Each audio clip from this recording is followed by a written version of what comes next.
안녕하세요. 저는 얼마 전에 시댁과 인연을 끊고 살게 된 40대 여성입니다. 시댁과 연을 끊고 산다고 하면 대다수의 사람들은 그래도 그건 너무하지 않냐, 너희가 좀 참으면 됐을 텐데 하고 이야기를 해요. 그렇지만 인연을 끊게 된 이유를 듣고 나면 그럴 수밖에 없었네 하고 말해요. 며느리라면, 아니 자식이라면 수긍할 수밖에 없는 시댁과의 인연을 끊은 이유 한번 들어보실래요? 저와 남편은 동갑내기 커플이었어요. 어릴 때 만나서 오랫동안 사랑을 키워온 좋은 부부라고 지금도 생각하고 있어요. 제가 결혼했을 당시에 시부는 좋은 직장에서 일하고 있어서 돈을 많이 벌고 있었어요. 지금은 퇴직했지만 당시 아버님의 위세는 생각보다 좀 더 대단한 편이었죠. 시어른이 돈을 잘 벌면 아들 집에 금전적 도움을 주는 경우가 있는데 저희는 아니었어요. 시모와 시부의 사랑과 관심, 경제적 지원은 모두 큰 형님인 아주버님께 돌아갔죠. 매번 아주버님만 지원해 주시는 시모를 보면서 스트레스를 받았지만 별말 하지는 않았어요. 엄밀히 따지면 차별을 하는 게 싫었던 건데 거기 돈이 끼어 있으니 사람이 좀스럽게 보여서 가만히 있었던 거예요. 게다가 부모님이 번 돈이잖아요. 어디다 쓰던지 제 것이 아니니 더욱 말할 거리도 아니었고요. 하지만 시모의 돈 씀씀이가 점점 더 커지는 걸 보면서 노후 준비는 제대로 하고 계신 건지 걱정되기 시작했죠. 시모는 시집살이를 시키는 사람은 아니었지만 정말 씀씀이가 너무 컸어요. 뭐든 큰 것, 좋은 것, 비싼 것을 선호하고 좋아했죠. 그리고 그 좋은 것들은 모두 시모가 사용하거나 아주버님네로 들어갔죠. 알아서 잘하시겠지 하는 생각으로 별 걱정 안 했는데 그게 문제였어요. 사실 시부가 정년으로 퇴직하고 나서부터 그 걱정이 현실로 변해버렸어요. 시부모가 퇴직을 하면서 저희는 시댁에 용돈을 드리게 됐어요. 국민연금, 노령연금이 있지만 그걸로는 모자랄 걸 알고 있으니 한 달에 50만 원씩 꼬박꼬박 드렸어요. 저도 남편도 못 버는 편은 아니었고 시댁에 드리는 만큼 친정에도 드리고 있었으니 조금 부담되기는 해도 마음은 편했죠. 그런데 하루는 시모가 저와 남편을 불렀어요. 너희 매달 우리한테 주는 용돈 너무 적은 것 같은데 좀 더 줄 수 없겠니? 요즘 그 정도 금액 누구 코에 붙여? 쇼핑하고 친구들 한번 만나고 나면 다 사라지는데. 죄송해요 어머님. 저희도 그보다 더 많이 드리는 건 힘들어서요. 곧 있으면 애들 학교 들어가면 돈 더 들어갈 거고 그때 생각하면 너무 많이 쓸 수가 없어요. 시모의 말에 저는 거절의 의사를 명확히 했어요. 이런 요구에 상의해볼게요 이런 말을 해버리면 조금만 더 설득하면 넘어올 거라고 생각해서 더 심하게 요구하게 되거든요. 그래서 정말 확실하게 거절했죠. 그런 저를 슬쩍 보던 시모가 이번에는 남편에게 슬쩍 말을 하더라고요. 예, 얼마 전에 손주 생겼다고 전화 온 내 친구 알지? 걔는 용돈을 매달 100만 원씩 받는다더라. 어쩜 하나뿐인 자식이 그렇게 효심이 깊은지. 동창들끼리 다 모여서 이야기하는데 나는 50만 원 뿐이라서 이야기에 끼이지도 못했어. 얼마나 쪽팔리는 일이니? 너희 아버지 일할 때는 명함도 못 내밀던 것들이 자식 농사 잘 지었다고 어찌나 자랑을 하는지. 우리 아들들도 잘 컸다고 말하고 싶은데 결과가 이래서야. 그 말을 듣고 있으니 반발심이 일었죠. 자식이 부모에게 효도하는 일에 경쟁을 붙이는 게 이해가 안 됐거든요. 남의 자식 이야기하면서 우리한테 돈 더 달라는 이야기인 게 뻔했잖아요. 어머님, 그렇게 말씀하셔도 그 집안은 집안, 우리 집안은 우리 집안이잖아요. 상황이 다른데 똑같이 해달라고 하시는 건 좀 아닌 것 같아요. 아니면 아주버님이나 아가씨에게 이야기해보는 게 어떠세요? 어머님 말씀 들어보니 저희한테만 받고 계신 것 같은데 모자라다 싶으면 아주버님께 말씀해보세요. 아주버님과 아가씨를 입에 담자 시모가 입을 딱 닫아버리더군요. 그러면서 저를 흘겨보며 그러더라고요. 너한테 한 말 아니고 내 아들한테 한 말이야. 왜 자꾸 네가 껴드는 거니? 저희 부부고 통장까지 합쳐서 서로 투명하고 깨끗하게 가계부 운영하기로 했거든요. 남편한테 따로 부탁하셔도 결국 저와 의견이 맞아야 돈을 더 드리던지 할 수 있어요. 네가 아들보다 돈 좀 더 번다고 애를 잡고 사니? 자기 돈 자기가 쓰는 게 왜 어려워? 아들이 나한테 용돈 더 주겠다 하면 네가 참견할 일은 아니잖아. 어머님께 돈 더 주면 저는 제 친정에도 똑같이 더 맞춰서 줄 거예요.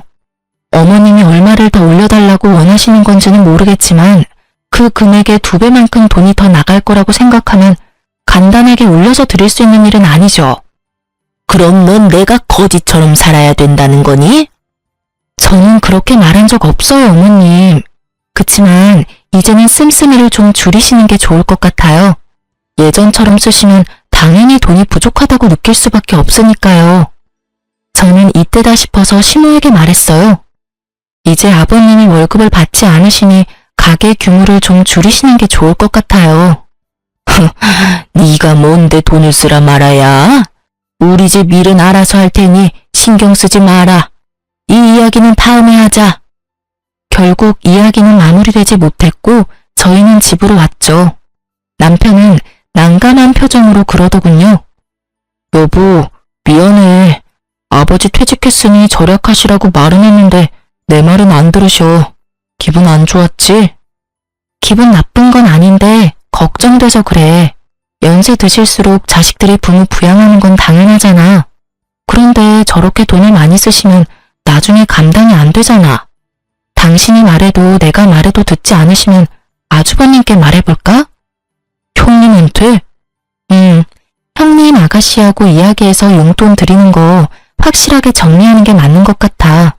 어머님 말씀 들어보니 우리만 용돈 드리는 것 같고 부모님 퇴직하셨으니 형제들도 다 같이 드려야 형평성이 맞지.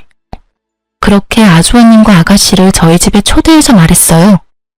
얼마 전에 어머니가 용돈이 너무 적다고 하셨어. 우리는 더 이상 드릴 수는 없다는 입장인데 형님이랑 동생 생각은 어떤지 물어보려고 부른 거야. 두 사람은 어머니한테 용돈 드리고 있어? 나도 드리고 있지. 우리 집은 30만 원 드려. 아, 나도 30씩 드리고 있지. 드리고 있다고? 게다가 다들 30만 원씩. 아, 시모가 우리에게 거짓말을 제대로 한 거였어요. 3명 합치면 110만 원씩 용돈을 받고 있었는데 저희한테는 다른 자식들한테는 돈 안 받는 것처럼 말하고 저희가 적게 주는 것처럼 말했으니까요. 이 순간에는 저도 살짝 화가 났어요. 우리가 제일 많이 내고 있었는데 왜 우리한테 돈을 더 요구한 건지 그 생각이 궁금할 정도였죠. 왜 그래? 너희는 어머니한테 용돈 얼마 주는데? 우리는 50만 원씩 드리고 있었는데 왜 우리한테 돈을 더 달라고 하신 걸까? 돈 많이 번다고 자랑질이네. 재수씨 돈 많이 벌잖아. 많이 버는 만큼 내면 되지. 뭔 불만이야? 형이 그런 말 하는 건 아니지. 여태껏 부모님한테 받은 것만 보면 형이 더 많이 내야지 맞는 거 아니야? 어머니 돈 쓸 때 형한테만 썼는데 왜 우리가 더 내? 우리가 더 내는 걸 당연하게 생각하는 형님 말을 보고 남편이 화를 냈고 저는 말렸어요. 야, 잘 벌면 좀 더 내면 되지. 뭘 그것 가지고 예민하게 반응해? 마누라 처가댁 생각하는 것도 적당히 좀 해. 우리 식구나 잘 챙기라고. 용돈 더 달라고 한다고 우리 모아서 뭐 할 건데? 더 달라 하시면 더 드려. 너한테 이야기한 것도 너희가 더 줄 수 있을 것 같으니까 말씀하셨겠지. 그래서 우리한테 다 떠넘기면 형은? 형은 더 해줄 생각도 없이 나한테 더 내라고? 난 못해. 다들 30씩 내고 있으니 똑같이 30씩 내던지 아니면 형이랑 동생이 20씩 더 올려서 다 같이 50을 내던지. 야, 난 30씩 드리는 것도 버거워. 그럼 결정됐네. 나도 30씩 낼게. 그럼 되잖아. 내가 뭐하러 형보다 더 많이 내? 내가 받은 게 형보다 훨씬 없는데. 결국 그날은 서로 기분이 상한 채 대화는 종료됐고 남편은 열이 완전히 받았죠.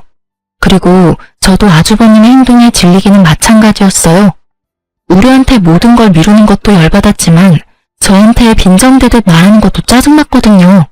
그날 이후 저와 남편은 시모에게 용돈을 주는 날 시모 집으로 찾아가서 말했어요. 어머님, 저희 아주버님이랑 아가씨랑 이야기해봤는데 다들 30씩 드리고 있었다고 하더라고요. 그래서 저희가 내는 만큼 올려서 드리자고 했더니 버겁다고 하셔서 모두 30 맞춰서 드리기로 했어요. 뭐? 웃기는 애들이네. 50씩 주던 걸 왜 30으로 낮춰서 줘? 저희가 어머님한테 많이 드리면 아주버님이 뭐가 되겠어요? 아무리 그래도 어머님 사랑 제일 많이 받은 장남인데 우리보다 덜 주면 기분이 많이 상하실 거잖아요.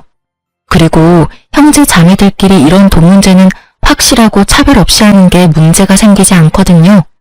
그렇잖아도 아주버님께서 저랑 남편한테 돈 많이 버는 거 자랑하냐고 그러시더라고요. 자랑하려고 50만 원씩 드린 건 아닌데 듣는 사람 입장에서는 그런 생각이 드나 봐요.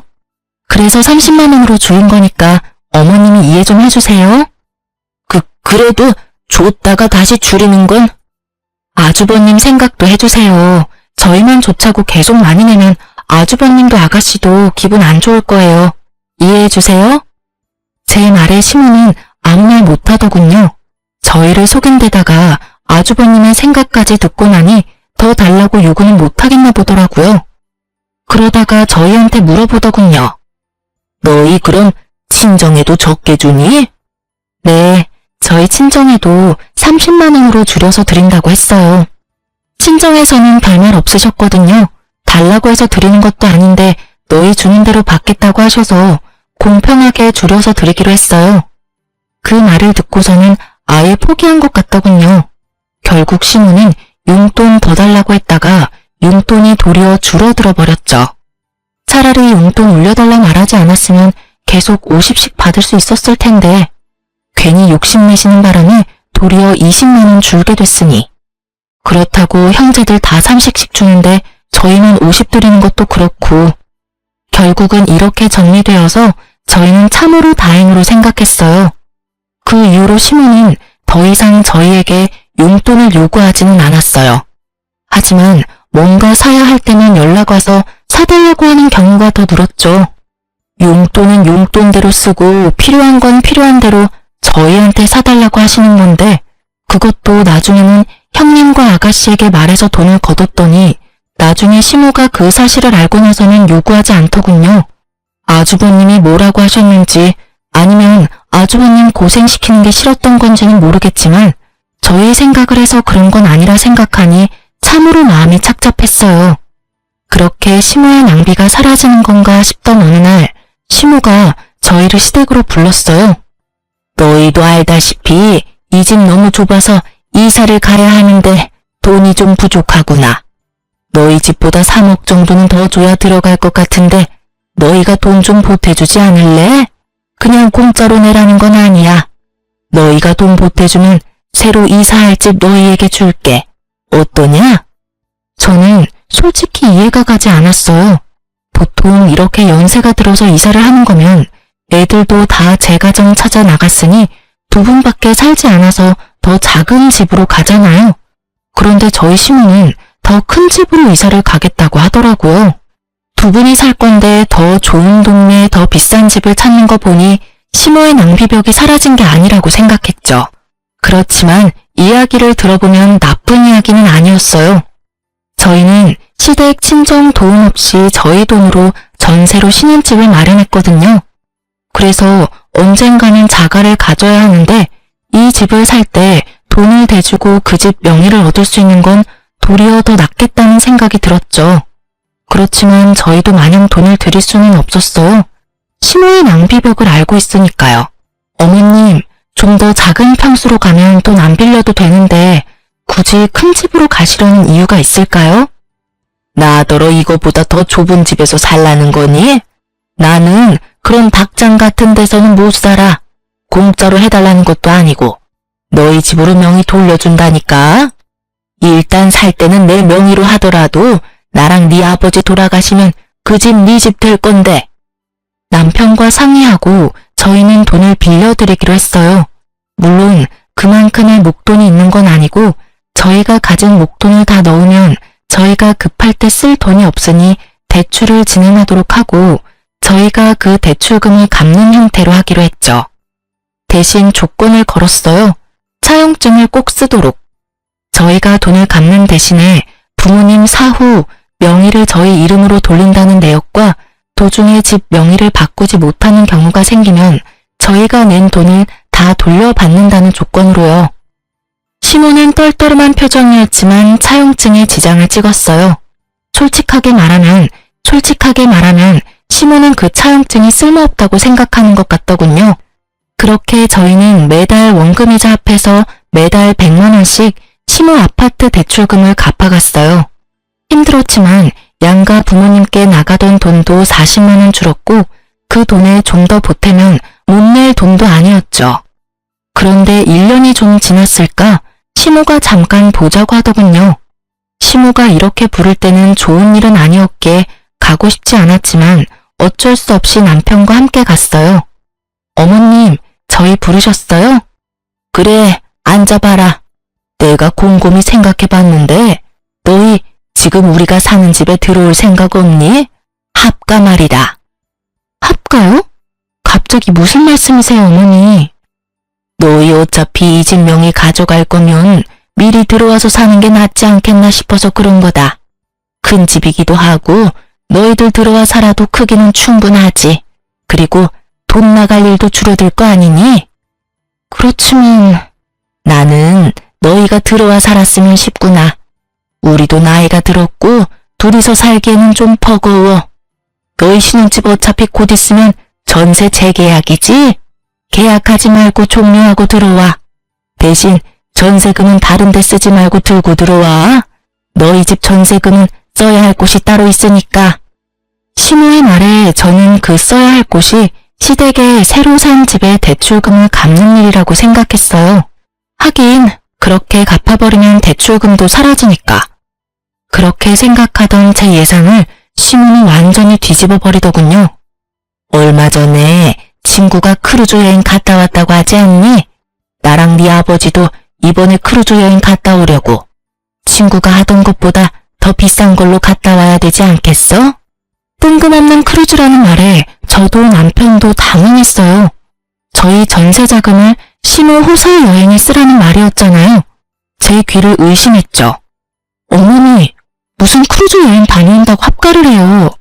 여행이면 모아놓은 돈으로 가시면 되잖아요. 모아놓은 돈이 어디 있어? 생활비 쓰느라 다 써버렸는데. 게다가 너희는 용돈도 쥐꼬리만큼 주면서 너희가 나한테 할 말은 아니지 않니? 너희가 용돈이라도 두둑하게 주면 또 몰라도 고작 100만 원 안 되게 주면서 무슨 여행이야? 집에 쓸 돈도 없는데. 어머님, 연금에 저희가 드리는 용돈까지 합치면 한 달에 300 정도 되잖아요. 그런데 그게 모자라다고 하시면. 모자라다면 모자란 줄 좀 알아. 그래서 너희 전셋집 팔고 우리 집에 들어올 거니? 못 가요. 세상에 그런 이유로 합가를 하는 가족이 어디 있어요. 그리고 제가 몇 번이나 말씀드렸잖아요. 소비 좀 줄이시라고요. 도대체 크루즈 비용을 얼마를 쓰시길래 저희 전세금까지 필요할 정도냐고요. 못해도 두 사람이서 가려면 몇 천 정도는 필요하지 않겠어? 거기서 입을 옷들, 장신구들, 가방 그런 것들부터 사고 들어가서 식사 비용이나 이런 것도 만만치 않게 돈이 드는데. 어머니, 제발 좀 그만하세요. 아버지 돈 한 푼 안 벌고 계시는데 돈을 그렇게 써요? 돈이 하늘에서 떨어진다고 생각하세요? 저희는 못해요. 두 번 다시 그런 이유로 저희한테 합가하자고 하지 마세요. 저보다 남편이 더 화내며 시모에게 한바탕 하자 시모 얼굴이 정말 차갑게 가라앉더라고요. 너희 거절했지? 그럼 나도 내가 알아서 하마. 자식 새끼 잘못 둔 게 죄지. 부모 호강은 못 시켜줘도 여행 한 번 정도는 보내줄 거라고 생각한 내 애가 바보야. 저런 것도 자식이라고 애 낳고 미역국을 다 먹고. 돌아가 봐라. 너희 앞으로 볼 일 없을 테니까. 결국 시모에게 그런 이야기를 듣고 저희는 집으로 돌아왔어요.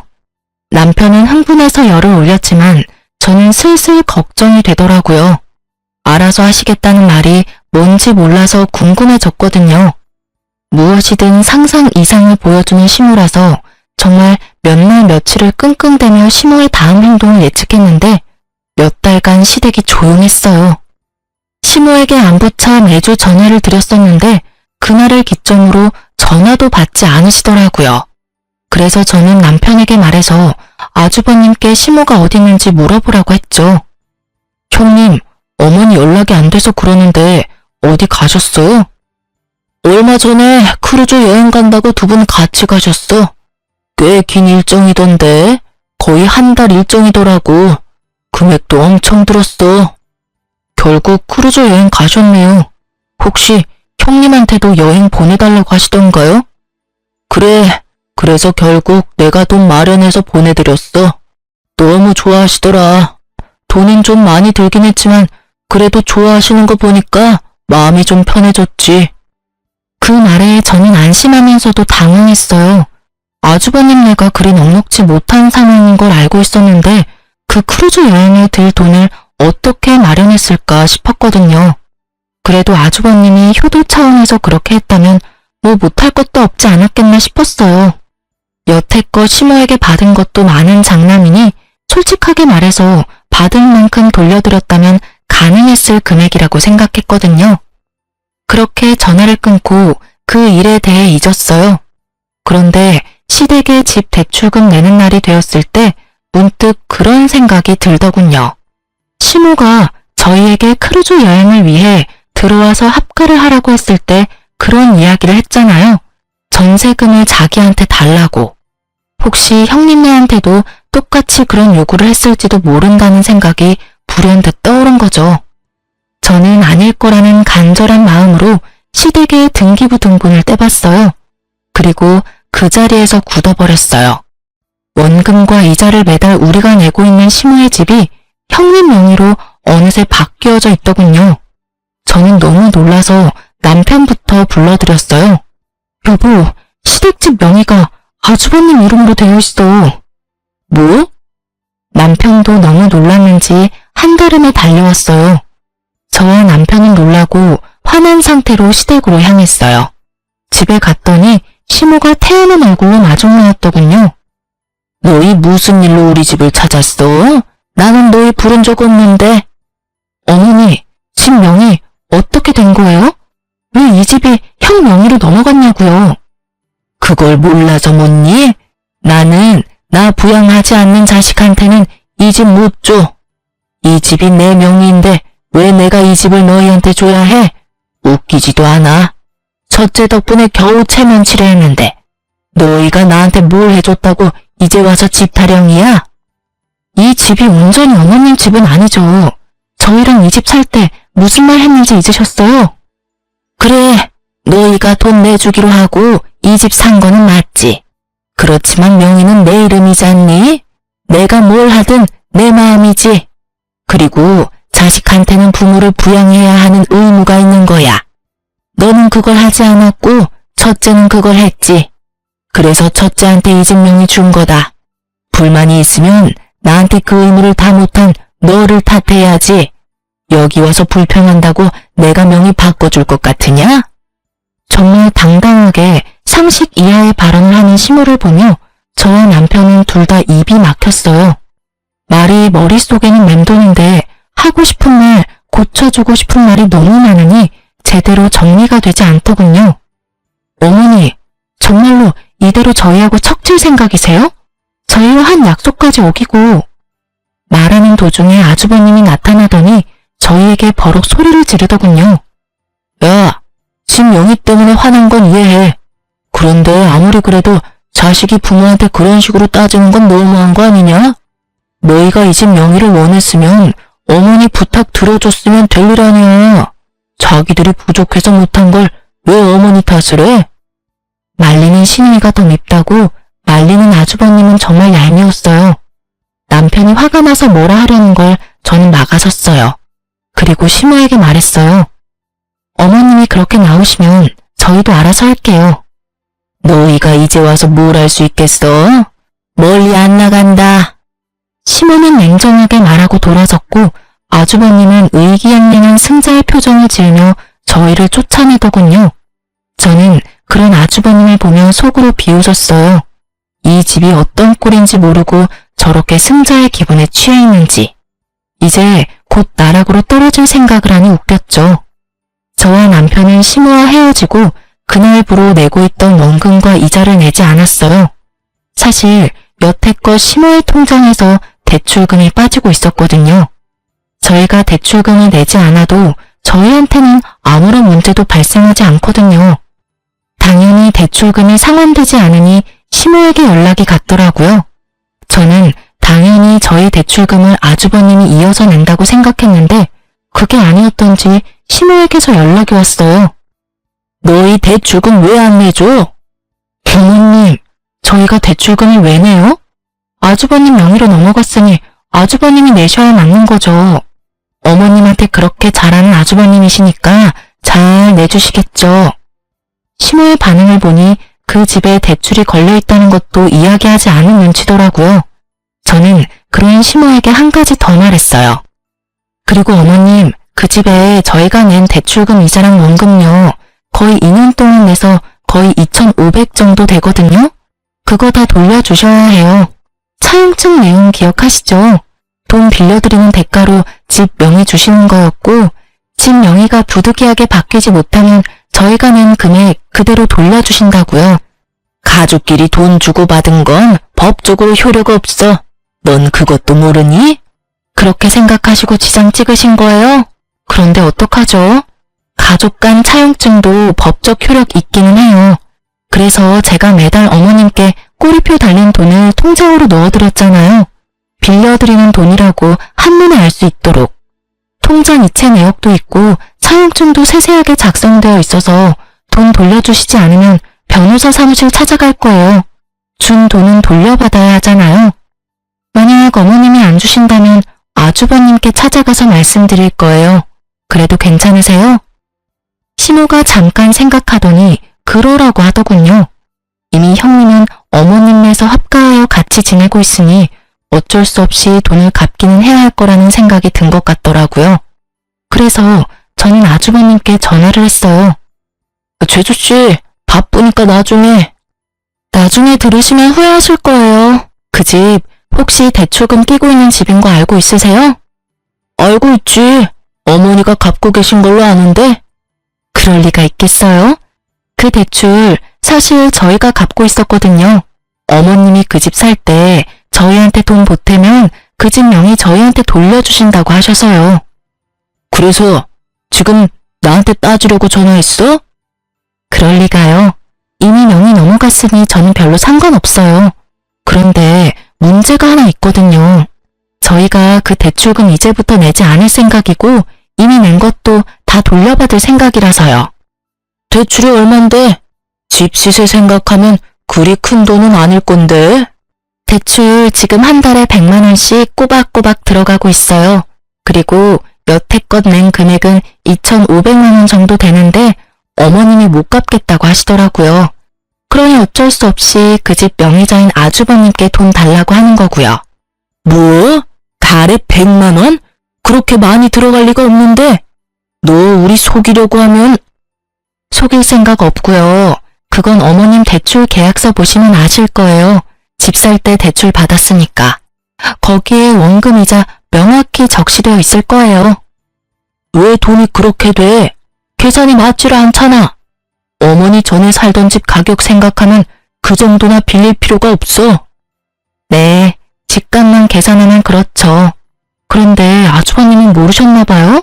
어머님이 전에 살던 집을 담보로 돈을 빌리셨더라고요. 뭐? 깜짝 놀라는 목소리를 들으니 정말로 모르는 눈치였어요. 모르셨나 보네요. 어쨌든 어머님은 아주버님께 돈 받으라고 하니 그렇게 진행하려고요. 일단 빌려드린 돈 2,500만 원은 어머님이 갚으셔야 하는데 어머님 돈이 없으니 같이 살고 계신 아주버님께서 갚아주셔야겠어요. 2,500의 대출금까지. 아, 제주씨, 우리가 지금 그런 돈을 낼 만한 상황이 아니야. 말했잖아. 어머니랑 아버지 크루즈 여행 간다고 돈을 너무 많이 쓰셨다고. 게다가 지금 어머님이 쓰고 계시는 돈만 해도. 그건 저희가 알 바는 아니죠. 그런 거 다 감수하고 어머님이랑 같이 살기로 하신 거 아니에요? 어머님 낭비벽 있으신 거 몰랐던 것도 아니면서. 그리고 저희는 만약에 이 돈 돌려받지 못하면 변호사 찾아가서 소송을 걸든 뭘 하든 다 해볼 생각이에요. 부양하고 계시니까 그분이 친 사고는 잘 처리해 주실 거라 믿어요. 변호사 이야기까지 하니 아주버님도 살짝 놀란 것 같더라고요. 이렇게 강하게 나올 거라는 생각은 못했겠죠. 아주버님이 잠시 고민하더니 저녁에 시댁으로 오라고 하더군요. 같이 모여서 어떻게 할지 상의하자고요. 그날 저녁에 시댁에 갔는데 정말 웃기지도 않은 개그쇼를 보는 것 같았어요. 어머니, 왜 둘째한테 돈 빌리고 있는 거 이야기 안 해줬어요? 대출이 있다는 걸 알았으면 저도 집 팔고 여기 들어오는 일 없었을 거라고요. 이 집이 탐나서 들어오겠다고 한 건 너였잖니? 이제 와서 지금 부모한테 화풀이야? 예, 화풀이에요. 도대체 이 집에 잡혀있는 대출금 하며 어머님이 평상시에 쓰는 돈까지 제가 얼마나 힘들게 사는 줄 아세요?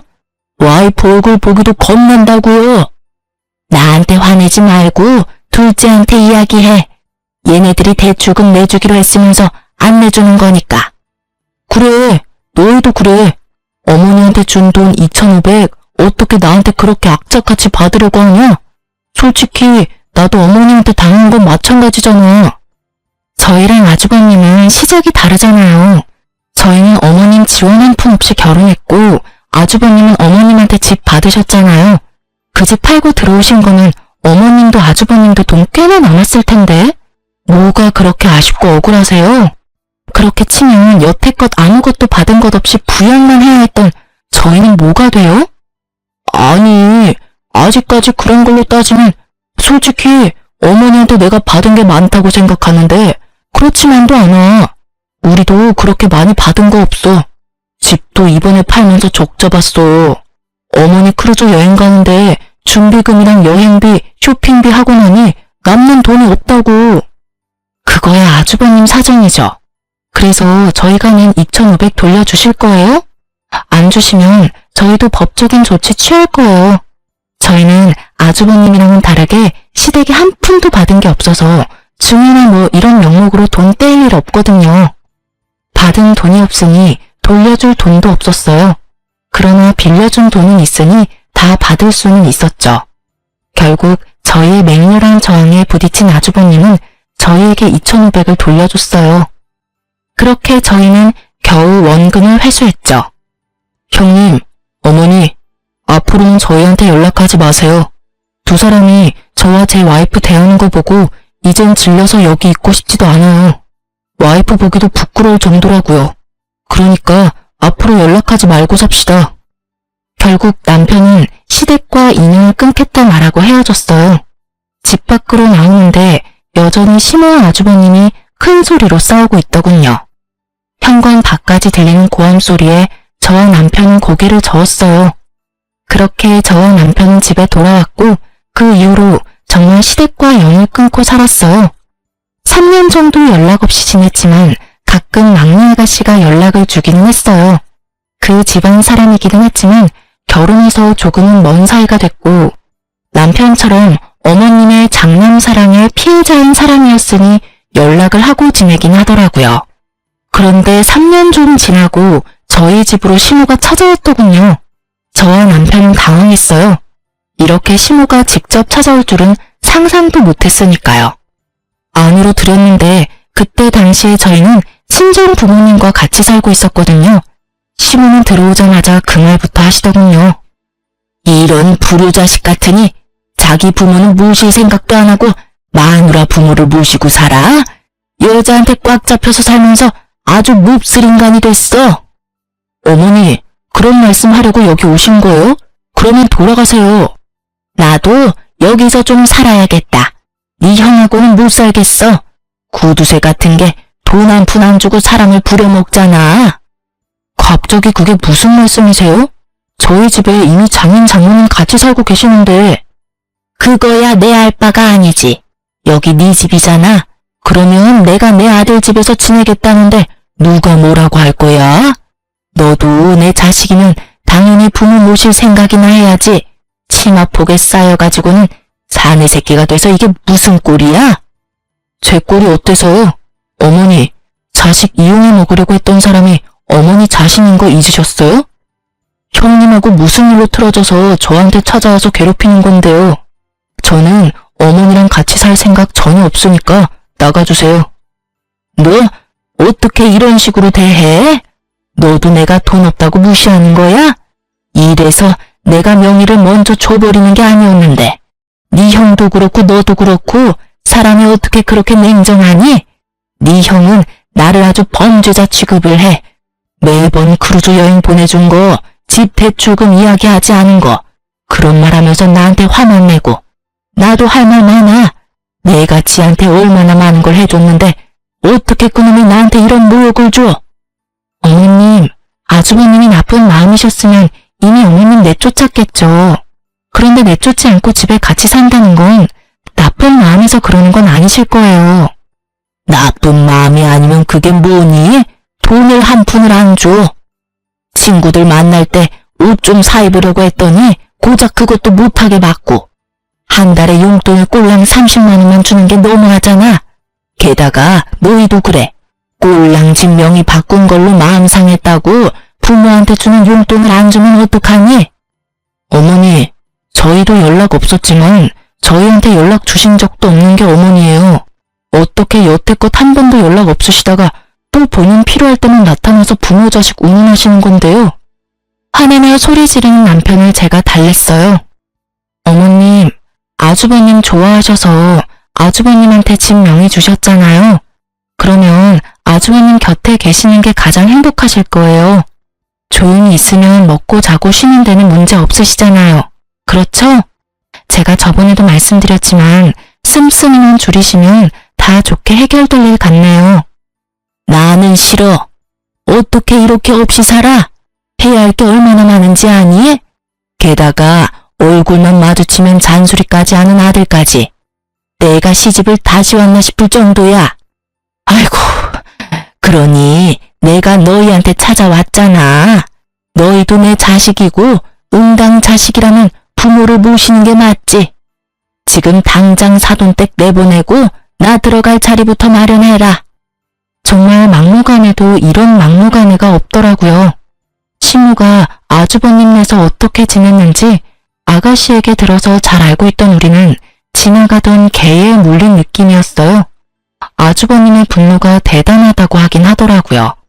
멀쩡한 집까지 팔고 그 돈으로 시무 크루즈 여행 보내주고 대출빚 남은 집 얻은 웃긴 모양새가 됐잖아요.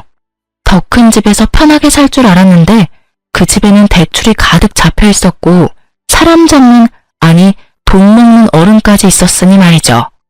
한 달에 100만 원을 넘게 혼자서 쓰는 시무 때문에 아주버님이 화를 낸 적이 한두 번이 아니라는 이야기도 들었으니까요. 결국 모든 용돈 회수하고 집에서 집안일이나 하라는 아주버님 말에 반발해서 온 곳이 저희 집이라니. 저희에게 오면 저희가 무조건 받아줄 거라고 생각한 것 같더라고요. 저희는 그럴 생각이 눈꼽만큼도 없었는데 말이죠. 시모가 와서 이렇게 막무가내로 굴기 전에는 남편도 마음이 좀 약해지는 눈치였었어요. 그래도 어머니잖아요. 그런데 우리 집에 와서 저렇게 밀어붙이는 시모를 보며 남편은 자신의 기억이 많이 미화됐었다는 걸 깨달은 모양이더군요. 게다가 시모는 저희 집에 오기 전에 아가씨 집을 먼저 갔었어요. 아가씨가 이야기를 해줬거든요. 그래서 저희 집은 안 오겠거니 생각했었어요. 저희와는 워낙 큰 트러블이 있어서 오지 않을 거라고 추측했었거든요. 그런데 결국 저희 집까지 찾아온 걸 보면서 남편은 더 열받은 거죠. 우리한테 정말 오기 싫었는데 장남이 있는 집이 너무 싫어서 우리한테라도 빌붙으려고 온 것 같은 모양새라 남편은 더 용서 못하는 것 같더라고요. 여태껏 형님 들러리로 살았고 시모에게 그럴듯한 애정도 받지 못한 채 컸는데 자기를 부양하라는 의무만 요구하니 화가 날 수밖에요. 남편이 무척 차가운 얼굴로 시모에게 말했어요. 하늘이 두 쪽 나도 제가 어머니 모실 일은 없을 테니 집으로 돌아가세요. 왜 삼남매들 모두 어머니를 모시기 싫어하는지 이유를 본인이 곰곰이 생각해 보시고요. 그리고 한 가지 더 말씀드리는데 형님한테 그만큼 돈 많이 쏟아부었으니 형님한테만 부양해달라고 하세요. 다른 자식들 여태껏 찬밥 신세로 만들고 평생 자식 이용해 먹으려고는 하셨잖아요. 대학도 제가 벌어서 들어갔고 결혼도 제가 벌어서 했어요.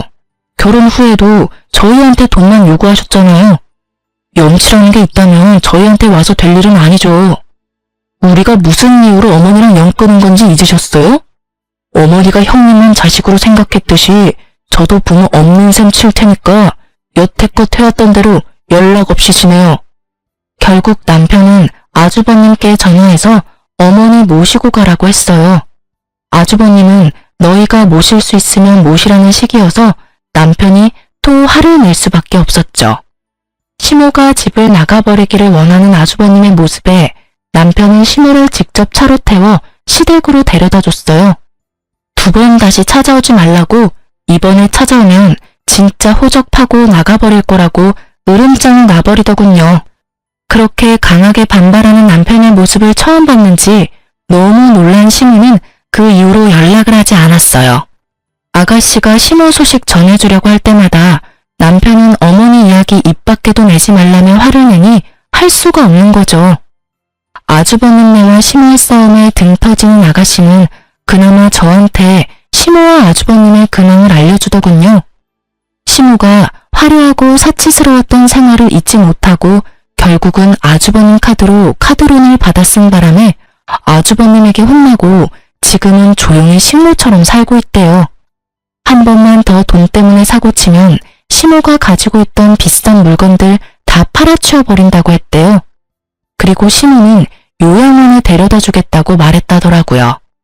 결국 시모는 아주버님 말에 꼬리 내리고 얌전히 식모처럼 살고 있고, 아주버님네는 집 대출금에 어머님이 빌린 카드론까지 갚으며 전전긍긍 살고 있대요. 와이프 눈치 엄청 본다고 하더군요. 하긴 형님도 속이 뒤집어지겠죠. 시댁 재산 자기 걸로 만들어 보려다가 결국에는 멀쩡한 집 팔아서 대출금 가득한 집을 얻은 데다가 시어른과의 합가까지 해서 수발까지 들어야 하니 말이죠. 조용하고 점잖은 분이면 모시기 그나마 편했겠지만 다른 곳에 문 돌리면 사고나 치는 사람을 모시려니 속에 천불이 나는 것도 당연할 거예요. 그렇지만 두 사람 모두 뿌린 대로 거둔 거라고 생각해요. 우리를 이용하려 했던 시모나 그런 시모를 이용하려 했던 아주버님이나 자기들이 만든 결과죠. 글을 쓰면서도 그때를 생각하면 화가 많이 나요. 돈에 환장한 시모를 떠받들며 살았다면 지금쯤 저희도 거짓골을 면하지 못했을 테죠. 얼마 전에 시댁 이야기를 들은 김에 생각이 나서 글을 써봤어요. 시댁과 이런 일로 부딪히는 일은 많을 거예요. 저희는 휘둘리기 싫어서 인연을 끊는 방법을 선택했죠. 이게 나쁘다고 생각하는 사람들도 있어요. 하지만 당해보지 않은 사람은 그 스트레스를 모르죠. 긴 글 읽어주셔서 고맙습니다. 스트레스 받지 말고 즐거운 하루 보내세요.